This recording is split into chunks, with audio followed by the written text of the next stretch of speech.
മുണ്ടക്കയിലൂടെ ഒഴുകുന്ന ചൂരൽമലപ്പുഴയുടെ സംഹാര താണ്ഡവത്തിൽ കേരളം നടുങ്ങുകയാണ്.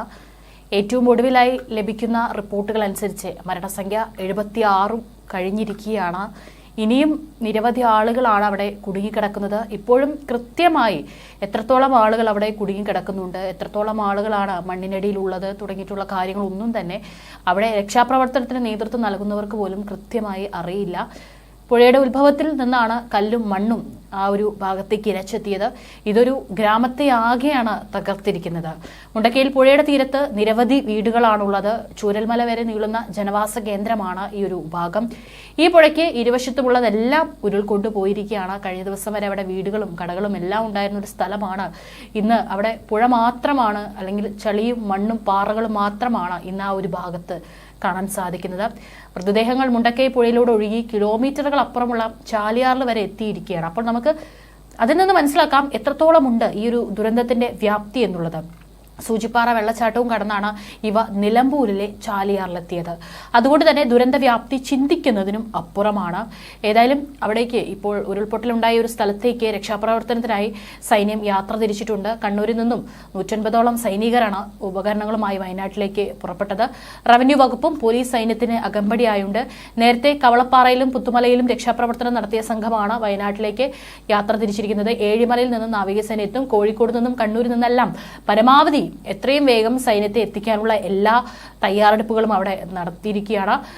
സജ്ജമായിരിക്കാൻ സേനാ യൂണിറ്റുകൾക്കും നിർദ്ദേശം നൽകിയിട്ടുണ്ട്. വേണമെങ്കിൽ ഇനിയും ആവശ്യം വന്നാൽ കൂടുതൽ സൈന്യത്തെ എത്താനുള്ള എല്ലാ നിർദ്ദേശങ്ങളും അവിടെ നൽകി കഴിഞ്ഞിട്ടുണ്ട്. അതുകൂടാതെ പോലീസിന്റെ കെടാവർ നായകളും ദുരന്തമുഖത്തേക്കുണ്ട്. കാരണം ഇത് ആളുകൾ എവിടെയെങ്കിലും മണ്ണിന്റെ അടിയിൽ കുടുങ്ങിക്കിടക്കുന്നുണ്ടോ തുടങ്ങിയിട്ടുള്ള കാര്യങ്ങളെല്ലാം വളരെ വേഗത്തിൽ കണ്ടുപിടിക്കാനായിട്ടാണ് പോലീസിന്റെ കെടാവർ നായകളും ഈ ഒരു ദുരന്തമുഖത്തേക്ക് എത്തിക്കുന്നത്. കൂടാതെ ആധുനിക സംവിധാനമുള്ള ഡ്രോണുകളും മറ്റു ഉപകരണങ്ങളും എത്തിക്കും. ഹൈ ആൾട്ടിറ്റ്യൂഡ് റെസ്ക്യൂ ടീമും ഈ ഒരു ഉരുൾപൊട്ടലുണ്ടായ സ്ഥലത്തെത്തി രക്ഷാപ്രവർത്തനത്തിന് നേതൃത്വം നൽകും എന്നും അറിയിച്ചിട്ടുണ്ട്. മുണ്ടക്കയിൽ എത്തിച്ചേരുക എന്നതാണ് ഇപ്പോൾ അവിടെ രക്ഷാപ്രവർത്തന സംഘം നേരിടുന്ന ഏറ്റവും പ്രധാന വെല്ലുവിളി എന്ന് പറയുന്നത്. കാരണം റോഡ് മാർഗം എത്തിച്ചേരാനായിട്ട് അവിടേക്ക് കഴിയില്ല. ആശയവിനിമയം അടക്കം അവിടെ വെല്ലുവിളിയാണ്. നിലവിൽ NDRFനെ റോപ്പ് ചെയ്ത് മുണ്ടക്കയിലേക്ക് എത്തിക്കാനാണ് ശ്രമം അവിടെ നടന്നുകൊണ്ടിരിക്കുന്നത്. റോഡ് മാർഗം കുടുങ്ങിക്കിടക്കുന്നവരെ തിരികെ എത്തിക്കാനാകില്ല. ഒന്നെങ്കിൽ താൽക്കാലിക പാലം നിർമ്മിക്കണം, അല്ലെങ്കിൽ എയർ ലിഫ്റ്റിംഗ് സാധ്യത മാത്രമാണ് ഇനി മുൻപിലുള്ളത്. ചൂരൽമലയിലും കനത്ത നാശനഷ്ടം ഉണ്ടായിട്ടുണ്ട്. ഇവിടെ രക്ഷാപ്രവർത്തനം തുടരുകയാണ്. പല വീടുകളും ഇവിടെ ഒലിച്ചുപോയി. ഒരു ഹോം സ്റ്റേയിലുണ്ടായിരുന്ന 2 വിദേശികളടക്കം ഒട്ടേറെ പേരെ രക്ഷപ്പെടുത്തിയിട്ടുണ്ട്. എല്ലാ വീടുകളിലും ഇപ്പോൾ രക്ഷാപ്രവർത്തകർ പരിശോധന നടത്തി വരികയാണെന്നും ജില്ലാ പഞ്ചായത്ത് പ്രസിഡന്റ് അടക്കം പ്രതികരിച്ചിട്ടുണ്ട്. ഇനി ആരെങ്കിലും ഈ ഒരു തകർന്ന വീടിനുള്ളിൽ കുടുങ്ങിക്കിടക്കുന്നുണ്ടോ എന്നുള്ള പരിശോധനകളെല്ലാം അവിടെ നടക്കുകയാണ്. എല്ലായിടത്തേക്കും ഓടിയെത്താനായിട്ടും സാധിക്കുന്നില്ല. കാരണം അവിടെ കാലാവസ്ഥയും ഇപ്പോൾ കനത്ത മഴയാണ് പെയ്തുകൊണ്ടിരിക്കുന്നത്. അതും ഒരു വെല്ലുവിളിയായിട്ട് ഈ ഒരു മുണ്ടക്കയിൽ തുടരുകയാണ്.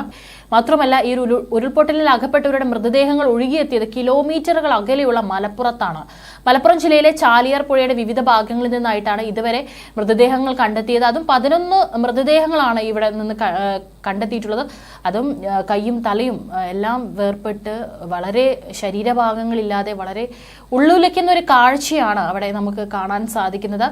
3 വയസ്സ് മാത്രം പ്രായമുള്ള ഒരു കുഞ്ഞിന്റെ മൃതദേഹവും ഇതിലുണ്ടെന്നാണ് പ്രദേശവാസികളടക്കം പറയുന്നത്. ഇരുട്ടുകുത്തി, പോത്തുകല്ല്, പനങ്കയം, ഭൂതാനം തുടങ്ങിയ ഭാഗങ്ങളിൽ നിന്നാണ് മൃതദേഹങ്ങൾ കണ്ടെത്തിയത്. വനത്തിനുള്ളിലെ കുമ്പിളിപ്പാറ കോളനി ഭാഗങ്ങളിൽ 5 മൃതദേഹങ്ങൾ കരയ്ക്കടിഞ്ഞതായി ആദിവാസികൾ പറഞ്ഞു. എന്നാൽ അഗ്നിരക്ഷാസേനയ്ക്ക് ആ ഭാഗത്തേക്ക് ഇതുവരെയും കടക്കാനായിട്ടില്ല. കണ്ടെത്തിയ മൃതദേഹങ്ങളെല്ലാം തന്നെ മോർച്ചറിയിൽ സൂക്ഷിച്ചിരിക്കുകയാണ്. ചാലിയാർ പുഴയിൽ കണ്ടെത്തിയത് വയനാട്ടിൽ നിന്ന് ഒഴുകിയെത്തുന്ന മൃതദേഹങ്ങൾ തന്നെയാണെന്ന് IC ബാലകൃഷ്ണൻ MLA പറഞ്ഞു. മുണ്ടക്കയിലേക്ക് ആർക്കും കടക്കാനാകാത്ത സ്ഥിതിയാണെന്നും അദ്ദേഹം പറഞ്ഞു.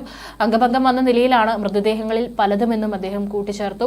കരുതുന്നതിലും ഭീകരമാണ് മുണ്ടക്കയിലെ സ്ഥിതിയെന്ന് സംഭവ സ്ഥലത്തുള്ള T സിദ്ദിഖ് MLA അടക്കം പ്രതികരിച്ചു. വയനാട് മേപ്പാടി മുണ്ടക്കയിൽ ഉരുൾപൊട്ടലിനെ തുടർന്ന് മണ്ണിൽ കുടുങ്ങിയ ആളെ മണിക്കൂറുകൾക്ക് ശേഷം അതിസാഹസികമായി രക്ഷപ്പെടുത്തിയിട്ടുണ്ട്.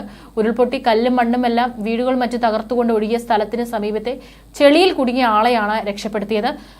മലവെള്ളപ്പാച്ചിലെ ഒഴുക്ക് ഈ ഭാഗത്ത് കുറഞ്ഞിരുന്നെങ്കിലും ചെളിയിൽ ആഴ്ന്നു പോവുകയായിരുന്നു. മുട്ടോളം ചെളിയിൽ കുടുങ്ങി നിന്നയാളുടെ ദൃശ്യങ്ങളും നേരത്തെ എല്ലാം പുറത്തു വന്നിരുന്നു.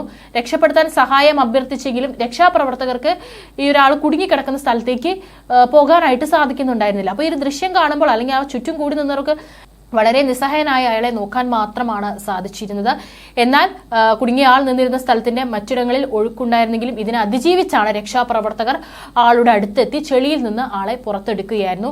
ഉരുൾപൊട്ടലുണ്ടായ ശേഷമാണോ അതിനിടയിലാണ് യുവാവ് മണ്ണിൽ കുടുങ്ങിയതെന്ന് വ്യക്തമല്ല. ഏതായാലും മണിക്കൂറുകളുടെ ആശങ്കയ്ക്ക് ഒടുവിലാണ് ഈ ഒരു ആളെ രക്ഷിക്കാനായത്. രക്ഷാപ്രവർത്തകർ കൊണ്ടുവന്ന വെള്ളം ഉൾപ്പെടെ നൽകിയിട്ടുണ്ട്. ചെളിയിൽ നിന്ന് പുറത്തേക്ക് എടുത്ത ആളെ കരയിലേക്ക് എത്തിക്കാനുള്ള ശ്രമം കുറച്ച് മണിക്കൂറുകൾക്ക് ശേഷമാണ് നടന്നത് തന്നെ. ഏതായാലും 2 മണിക്കൂർ നീണ്ട ശ്രമത്തിനൊടുവിലാണ് ഇയാളുടെ അടുത്തെത്തി ചെളിയിൽ നിന്ന് പുറത്തേക്ക് എടുക്കാനായിട്ട് സാധിച്ചത്.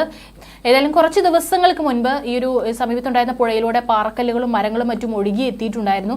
കലങ്ങി മറിഞ്ഞായിരുന്നു പുഴയുടെ ഒഴുക്ക് തന്നെ. ചിലയിടങ്ങളിൽ കര കവിയുകയുമുണ്ടായി. അതുകൊണ്ട് തന്നെ കഴിഞ്ഞ ദിവസങ്ങളിൽ രാവിലെ ഈ പുഴയിൽ വെള്ളം ഉയർന്നത് കണ്ട് അല്ലെങ്കിൽ ഒഴുക്ക് വർദ്ധിച്ചതായി കണ്ട് ഇവിടെ ഈ ഒരു പുഞ്ചിരിമട്ടം എന്ന് പറയുന്ന ഒരു പ്രദേശത്തുള്ളായിരുന്ന ആളുകളെല്ലാം തന്നെ പൂർണ്ണമായി ഒഴിഞ്ഞിട്ടുണ്ടായിരുന്നു. എന്നാൽ മറ്റിടങ്ങളിൽ ആൾതാമസം ഉണ്ടായിരുന്നു. 2020 പുഞ്ചിരിമട്ടത്ത് മണ്ണിടിഞ്ഞ് വലിയ നാശനഷ്ടം സംഭവിച്ചിരുന്നു. 2 വീടുകളടക്കം പൂർണ്ണമായി തകർന്നിരുന്നു. തിങ്കളാഴ്ച രാവിലെ മുണ്ടക്കൈ 8-ാം നമ്പറിലും ചെറിയ മണ്ണിടിച്ചിലുണ്ടായിരുന്നു.